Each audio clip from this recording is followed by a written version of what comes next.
दर्दनाक खबर से करते हैं। बाड़मेर के पचपदरा थाना इलाके में आज बस और ट्रेलर की जोरदार टक्कर के बाद बस में भीषण आग लग गई। इस आग में जलने से बस सवार 12 लोगों की मौत हो गई, जबकि कई लोग घायल बताए जा रहे हैं। जानकारी के मुताबिक हादसा जोधपुर हाईवे पर भांडियावास के पास हुआ।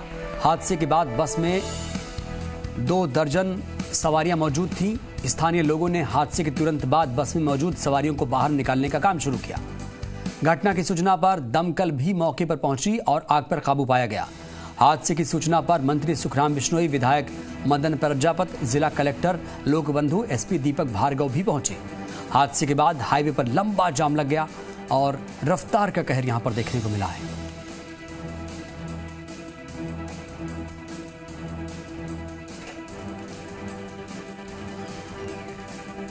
बाड़मेर में बड़ा सड़क हादसा सामने आया है, जहां पर ट्रेलर और बस में जोरदार टक्कर के बाद जो बस थी, देखिए किस तरीके से आग के गोले में तब्दील हो गई है। हालांकि दमकल की टीम तो पहुंची आग बुझाने के लिए, लेकिन तब तक बहुत देर हो चुकी थी और जो बस थी वो खाक हो चुकी है। ट्रेलर में भी आग लगी थी। आप देख पा रहे हैं काले धुएं का गुबार किस तरीके से उठा था। पहले 5 लोगों की मौत की खबर सामने आई थी, लेकिन वक्त जैसे जैसे बीत रहा है मृतकों की संख्या भी बढ़ रही है। अभी तक के अपडेट के मुताबिक बताया जा रहा है 12 लोग इसमें अपनी जान गंवा चुके हैं। ट्रेलर और बस की जोरदार टक्कर हुई थी। पचपदरा से ये दर्दनाक खबर आप तक पहुंचा रहे हैं, जहां पर बड़ा सड़क हादसा सामने आया है। और ज्यादा जानकारी के साथ हमारे संवाददाता भूपेश आचार्य जुड़े हैं। भूपेश, बताइए इस वक्त की क्या ताजा अपडेट? जी बिल्कुल दिन, जैसा कि हम शुरू से इसको कह रहे थे कि मरने वालों की संख्या बढ़ेगी और वो बढ़ के 12 तक पहुंच चुकी है। इस 12 में सबसे दुखद बात है, एक मासूम बच्चे की भी मौत हो चुकी है। और इस बात की पुष्टि बाड़मेर के जिला प्रशासन, बाड़मेर के एसपी दीपक भार्गव कर चुके हैं कि 12 लोगों की मौत हो चुकी है। और अब इनके पास सबसे बड़ा जो चैलेंज है वो ये है कि क्योंकि शवों की शिनाख्त करना अपने आप में बहुत बड़ा टास्क होगा, क्योंकि एक प्राइवेट बस थी, इसमें किसी भी तरीके का, वैसे कोई आमतौर पर अपन देखते हैं कि किसी तरीके का कोई रिकॉर्ड नहीं रहता है, सारी चीजें उस हिसाब से वो रिकॉर्ड नहीं होता था। किसकी बात हुई है, क्या हुआ है, इन तमाम चीजों की जानकारी के लिए प्रशासन को बहुत जद्दोजहद करनी पड़ेगी। जब तक कोई परिजन निकल के सामने नहीं आएगा कि हमारा परिवार का सदस्य इस बस में गया था और वो नहीं मिला है, तो उसकी जांच की जाएगी। जो अभी एक सूचना निकल के और आ रही हुई है कि इसको हायर सेंटर यानी कि जोधपुर भेजा जाएगा। सभी शवों को वहां पे इनकी विस्तार रिपोर्ट कराई जाएगी, ताकि किसी जो भी परिजन इस बात को क्लेम करेगा कि हमारा परिजन था, तो उसको उससे कनेक्ट करके उससे आइडेंटिफाइड किया जाएगा कि इस मृतक का नाम ये था, यहाँ का निवासी था। इन तमाम बातों को लेकर प्रशासन के बाद साथ ही साथ ये मिली है कि बस की ऑपरेशन लगभग खत्म होने पे है और बस पे काबू पा लिया गया है, हाईवे को सुचारू कर दिया गया है। लेकिन अब जो चैलेंज है वो उससे बड़ा है कि किन शवों को आइडेंटिफिकेशन करनी, इनका नाम पता और सभी तरीके की जानकारी, जिनकी मौत हुई उनके परिजनों को सूचना देना। इन तमाम बातों को लेकर प्रशासन की जद्दोजहद अब शुरू हो चुकी है। शवों को धीरे धीरे जोधपुर की तरफ भिजवाया जा रहा है। जी भूपेश, बहुत ही दर्दनाक ये हादसा है, हर किसी की आंखें नम हैं। भूपेश, बताइए जो बस थी वो बस के बारे में कोई जानकारी मिल पाई है? कहाँ जा रही थी, किसकी बस है? जी बिल्कुल, इस बस के बारे में जो जानकारी आई है, ये बस MR ट्रेवल्स करके एक ट्रेवल एजेंसी, उसकी बस थी और ये बालोतरा से जोधपुर के बीच में चलती है और ये प्रतिदिन इसी तरीके से बस ये जाती है। और ये लगभग सुबह 8 बजे करीब बालोतरा से अपने जोधपुर के लिए निकली थी और लगभग 9 बजे 9 साढ़े 9 के बीच में हादसा घटित हुआ। और इसमें जो जानकारी निकल के सामने आई, जब बालोतरा से बस निकली तब इसमें 25 सवारियां थी और ये बालोतरा से लगभग 30 किलोमीटर दूर जाके हादसा हुआ। तो ऐसे में बस ने बीच में जो सवारियां भी ली होगी और कुछ लोग और भी चढ़े होंगे, तो उनका अभी तक जानकारी नहीं आई, क्योंकि जैसे कि 12 लोगों की मृत्यु की पुष्टि हो चुकी है और उसके बाद 25 लोगों को, घायलों को हॉस्पिटल में रेफर किया गया। उन 25 में से 8 गंभीर है, जिनको जोधपुर पे रेफर किया गया है। तो आप इस बात से अंदाजा लगा सकते हैं 25 और 12 लगभग 35 से 37 लोगों की पुष्टि हो चुकी है इस बस में सवार थे। इसके अलावा और कितने लोग थे, क्या थे, या कोई ऐसा सवारी जो बीच में कहीं उतर गया, तो ये सारी चीजें अभी बहुत बिल्कुल। भूपेश, आप बने रहिएगा हमारे साथ। तो बेहद ही दर्दनाक हादसा, बेहद ही ये दर्दनाक खबर, बड़ी खबर, जहां पर देखिए किस तरीके से ये बस थी, काले धुएं का गुबार। और इस बीच बाड़मेर में हुए सड़क हादसे पर सीएम अशोक गहलोत ने दुख जताया। सीएम गहलोत ने ट्विटर पर शोक प्रकट करते हुए लिखा कि संबंध में जिला कलेक्टर से फोन पर बात की है, राहत एवं बचाव कार्यों के संबंध में निर्देश दिए गए, घायलों का बेहतर से बेहतर इलाज सुनिश्चित किया जाएगा, ये मुख्यमंत्री भूपेश बघेल ने कहा। मुख्यमंत्री अशोक गहलोत ने ये बड़ा ट्वीट किया है।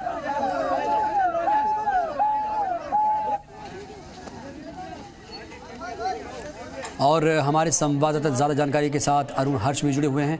अरुण, लगातार मुख्यमंत्री अशोक गहलोत की तरफ से भी संवेदनाएं प्रकट की जा रही हैं, और बताइए जो घायल हैं जिनको जोधपुर में इलाज किया जा रहा है, बताइए उनकी स्थिति कैसी है, डॉक्टर क्या कह रहे हैं? बिल्कुल बिल्कुल कमरुद्दीन, मैं बता दूं इस वक्त हम जोधपुर के मथुरादास माथुर अस्पताल में खड़े हैं, जहां पर अभी एक एम्बुलेंस बालोतरा से आई जिसमें से 2 मरीजों को लाया गया और इमरजेंसी में उनका इलाज चल रहा है ट्रॉमा सेंटर में, जहां डॉक्टर विकास राजपूत और जो अस्पताल सुपरिटेंडेंट है M.K. आसरी, उनकी देखरेख में ये इलाज चल रहा है। लेकिन कह सकते हैं जिस तरह से दर्दनाक हादसा हुआ, बड़ा ही भयभीत और जो डरावना हादसा, जिस तरह से आग लगी और जिस तरह से विजुअल्स सामने आए, वो बताते हैं कि कितनी बड़ी दुर्घटना हुई और 12 लोगों की मौत होना वाकई चिंता का विषय है। और साथ ही साथ प्रशासन पर भी कई सवाल खड़े होते हैं कि जिस तरह से ये हाईवे पे गाड़ियां चलती हैं, उनको लगाम लगाने, अंकुश लगाने के लिए प्रशासन कभी भी कार्रवाई नहीं करता, और यही कारण है आए दिन हादसे देखने को मिलते हैं। अगर बात करें कल जोधपुर की, जिस तरह से ऑडी ने कई लोगों को कुचला था, करीब 9 लोग घायल हुए थे, और बात करें आज के हादसे की तो जिस तरह से 12 लोगों की मौत हुई है, तो कई सवाल प्रशासन पे खड़े होते हैं। स्पीड गवर्नर लगाने की जो बात कागजों में कही जाती है, वो स्पीड गवर्नर किसी गाड़ी में लगाए हुए नजर नहीं आते। परिवहन विभाग है जो लाइसेंस जिन लोगों को देता है, ऑटोमेटिक ट्रैक लगाया जोधपुर में, लेकिन वो सक्सेस नहीं हुआ है। तो ये जिस तरह की लापरवाही प्रशासन की है, उसके कारण से जो हादसे बढ़ते जा रहे हैं। भले ही केंद्र सरकार ये प्रयास कर रही है कि जो पूरे देश में 30% जो है दुर्घटनाओं में कमी रोकने के लिए दिशा में काम किया जाएगा, लेकिन कई ऐसे हाईवे है, कई ऐसी सड़कें जहाँ घुमावदार मोड़ है, जहाँ स्पीड ब्रेकर होने चाहिए, जहाँ बोर्ड लगे होने चाहिए, वो लगे हुए नहीं। और यही कारण है कि जिस तरह से ये ट्रेलर और बस की भिड़ंत हुई है, जिसमें 12 लोगों की मौत गई है। कमरुद्दीन, अरुण जानना चाहेंगे आपसे, चिंता जताई कल बात करें। बिल्कुल अरुण, जानना चाहेंगे आपसे कि अभी कितने लोगों को अस्पताल में भर्ती किया गया है और उनकी हालत कैसी है? अब बात की जाए कमरुद्दीन, अगर बात जोधपुर जो है पहली एम्बुलेंस आई जिसमें अभी 2 लोगों को रेफर किया गया, लेकिन जो हमारे सहयोगी भूपेश बता रहे थे जिस तरह से 12 लोगों की मौत की पुष्टि हुई है, उनके शव का पोस्टमार्टम करवाने के लिए जोधपुर लाना, हायर सेंटर लाना बहुत आवश्यक है, क्योंकि जब तक उनके परिजन नहीं आएंगे आइडेंटिफाई करना मुश्किल होगा। बॉडियाँ सारी जल चुकी है और जलने के बाद में उसकी पहचान करना सबसे बड़ा मुश्किल काम है। ये प्रशासन के लिए भी चुनौती है, और परिवार वाले जब आएंगे, जब उनको पता चलेगा किनका परिवार का कौन सा सदस्य है, तो कह सकते हैं ये बड़ी जो बात है, ये एक्सीडेंट के बाद देखने का आ रही प्रशासन की मुश्किलें बढ़ी है। हालांकि जो 3 एम्बुलेंस रवाना होने की बात की जा रही थी, लेकिन अभी एक एम्बुलेंस पहुंची है। हालांकि ग्रीन कॉरिडोर बनाया हुआ है, प्रशासन पुलिस लगा हुआ है, लेकिन उन सब के बावजूद भी अभी एम्बुलेंस पहुंच नहीं पाई है कमरुद्दीन। और सबसे बड़ी चिंता यही है कि समय रहते अगर हायर सेंटर पहुंच जाते हैं तो जो लोग घायल है उनका इलाज समय पर हो सकेगा। मुख्यमंत्री ने खुद निर्देश दिया, और सबसे बड़ी बात यह है कि 2 बजने का ड्यूटी ऑफ हो जाती है डॉक्टर्स की, लेकिन ट्रॉमा इंचार्ज विकास राजपूत, M.K. आसरी जो सुप्रिटेंडेंट है, वो खुद यहाँ बैठ के मॉनिटरिंग कर रहे हैं। और लगातार जो मेडिकल कॉलेज के प्रिंसिपल, सबसे पहले जब जी न्यूज़ ने एक खबर दिखाई थी, उस समय प्रिंसिपल मेडिकल कॉलेज ने कहा था कि हमने पूरी व्यवस्था कर रखी, और वही व्यवस्था यहाँ देखने को मिल रही है कमरुद्दीन। बिल्कुल अरुण, आप बने रहिएगा। भूपेश भी लगातार जुड़े हैं बाड़मेर से। भूपेश, अरुण बता रहे हैं कि दिक्कत आई, घायलों को अस्पताल ले जाने में थोड़ी दिक्कत आई और देरी हुई, इसीलिए भी कहीं ना कहीं उन लोगों की जान गई जो बच सकते थे।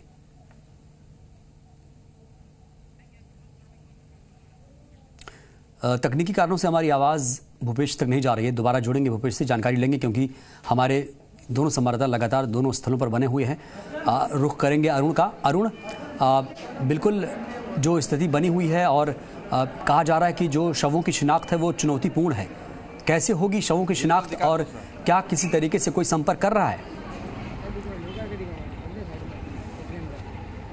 बिल्कुल, बात कमरुद्दीन में जिस तरह से बात करनी है, शिनाख्त की जो बात की जा रही है, शिनाख्त के लिए जो आसपास के लोग थे वो लोग बाड़मेर और बालोतरा अस्पताल, नाटा अस्पताल पहुंचे थे, लेकिन उसके बावजूद भी कई लोग ऐसे हैं जिनकी अभी पहचान नहीं हो पाई है। प्रशासन पूरी तरह से सुनिश्चित करेगा कि किस तरह से जो लोगों की दुर्घटना में मौत हुई है वो वाकई उनके परिजन है या नहीं है। यहाँ तक कि अगर ज़रूरत पड़ेगी तो उनके ब्लड सैंपल और DNA मिनाल तक भी करने की कोशिश की जाएगी। लेकिन सबसे बड़ी चुनौती ये है कि जब यहाँ सब लाए जाएंगे और उनका यहाँ हायर सेंटर पर जब PM होगा, उसके बाद सारी स्थितियाँ क्लियर होगी। लेकिन कह सकते हैं मथुरादास माथुर अस्पताल की मोर्ची है, जहाँ आप देखिए प्रशासन पूरा अलर्ट है, पुलिस, होमगार्ड के जवान, तमाम वो लोग हैं, केयर टेकर है जो स्ट्रेचर लेकर बैठे हैं, जैसे ही आए तुरंत लेकर उनको वार्ड में लेकर जाया जाए। तो कह सकते हैं प्रशासन मुस्तैद है, लेकिन जो जिस तरह से हादसे जो हुए हैं, हादसे ये कई सवाल खड़े करता है कमरुद्दीन। सबसे बड़ी बात यही है कि प्रशासन अगर अलर्ट रहता है, पिछले हादसों से सबक ले लेता है, तो इस तरह के हादसे नहीं देखने को मिलते। पिछले दिनों भी इसी बाड़मेर हाईवे पर ट्रोला जलकर खाक हुआ था। तो कह सकते हैं कि इस हाईवे पे जो रिफाइनरी होने के कारण से बड़े वाहन यहाँ आते हैं, सब कुछ बात सही है, पैसेंजर्स यहाँ से आते हैं। यहाँ से बात करें जोधपुर से लेके बालोतरा होते हुए गुजरात तक, महाराष्ट्र तक बसें जाती है, और ये MR ट्रेवल जिसका नाम आ रहा है, उनकी भी कई बसें चलती है। बसों के बीच में आए दिन झगड़े देखने को मिलते हैं। पिछले दिनों करीब बड़ा सवाल है अरुण, बिल्कुल बहुत ही जायज सवाल आपने खड़ा किया है। जानना चाहेंगे जो ये भिड़ंत हुई थी बस और ट्रेलर में, प्रथम दृष्टया अगर देखा जाए तो किसकी लापरवाही सामने आ रही है? तफ्तीश किस दिशा में आगे बढ़ रही है? बिल्कुल बिल्कुल कमरुद्दीन, अभी तो इस मामले में कहना बहुत जल्दबाजी होगी कि किसकी गलती है, लेकिन कह सकते हैं जिस तरह से हाईवे पे ये वाहन चलते, बड़े वाहनों की स्पीड लिमिट को लेकर कोई भी रोक नहीं है, जिसकी जो मर्जी आती है। और जिस तरह से अभी नया हाईवे बना हुआ है, बाड़मेर हाईवे, हालांकि लंबे समय से बन गया था, लेकिन अभी रोड का काम होने के कारण से हाईवे बहुत स्पीड पे ये ट्रेलर हो चाहे ट्रक हो, ये बस हो, इस तरह से लापरवाही पूर्वक चलाते हैं। नंबर के चक्कर में कमरुद्दीन में बात स्पष्ट कर दूं कि बसें जो चलती है उनका टाइमिंग होता है, नंबर होते हैं कि वो कौन सी बस कितने बजे निकलेगी, उस टाइम को पूरा करने के चक्कर में कई बार बसें ओवरटेक करती है। और पिछले दिनों हमने दिखाया था जोधपुर जैसलमेर मार्ग पर जिस तरह से मिनी बस में जो आगे बढ़ने की होड़ के चक्कर में कई लोगों की मौत हुई थी। तो ये इस तरह के हादसे के बाद भी प्रशासन सबक नहीं लेता है, ड्राइविंग करने वाले लोग सबक नहीं लेते हैं कि अगर थोड़ी सी लापरवाही की तो हमारी बस में बैठने वाले कितने लोगों की जान खतरे में, यहाँ तक कि जो गाड़ी चलाते हैं उनकी खुद की जान खतरे में। कल रात का इंसिडेंट है, कार का और ट्रक का एक्सीडेंट हुआ था, जिसमें आदमी जो ड्राइवर था कार का, उसकी गर्दन कटकर अलग हो गई थी। तो अंदाजा लगाया जा सकता है कि प्रशासन अगर इन सब बातों का ध्यान रखे, मॉनिटरिंग करे, यानी कि गाड़ियों की स्पीड गवर्नर को लेकर जो दिशा निर्देश थे उसकी पालना करवाई जाए, तो इस तरह के हादसे देखने को नहीं मिलेंगे। लेकिन इस पर कोई ध्यान नहीं देता है। परिवहन विभाग सोया हुआ है, पुलिस विभाग सोया हुआ है। जब इस तरह के हादसे होते हैं तब ये कहा जाता है कि हम जांच करेंगे और लगातार ऑपरेशन चलाएंगे, लेकिन ये ऑपरेशन लगातार नहीं चलने के कारण से ये हादसे बढ़ते जा रही है। मैं कैमरामैन सहयोगी जिसको कहूँगा वो दिखाए, एम्बुलेंस आई है, देखिए दूसरी एम्बुलेंस है और ये आगे गई है। और ये सर से जो है कि सारा प्रशासन इसीलिए अलर्ट है क्योंकि कुछ जो बॉडी आएगी वो वहाँ ले जाई जाएगी मोर्चरी में। तो कह सकते हैं अस्पताल में सारा प्रशासन मुस्तैद है और लोग हैं जो या काम करने वाले लोग इसी इंतजार में कि जैसे ही बालोतरा बाड़मेर से जो आ रही है बसें, एम्बुलेंस, उन पर जो घायल और जो इंजर्ड हुए हैं उनका पहला प्राथमिकता से इलाज किया जाए और साथ ही साथ जो डेड बॉडीज है उनको मोर्चे में रखाकर उनका पीएम के लिए उनके परिजन आए तब उनका पीएम का कार्यक्रम जो है वो भी शुरू किया जाएगा। अरुण, जानना चाहूँगा आपसे, सरकार की तरफ से, प्रशासन की तरफ से कोई आर्थिक तौर से कोई ऐलान किया गया है मुआवजे के तौर पर या कोई ऐसी आर्थिक राहत?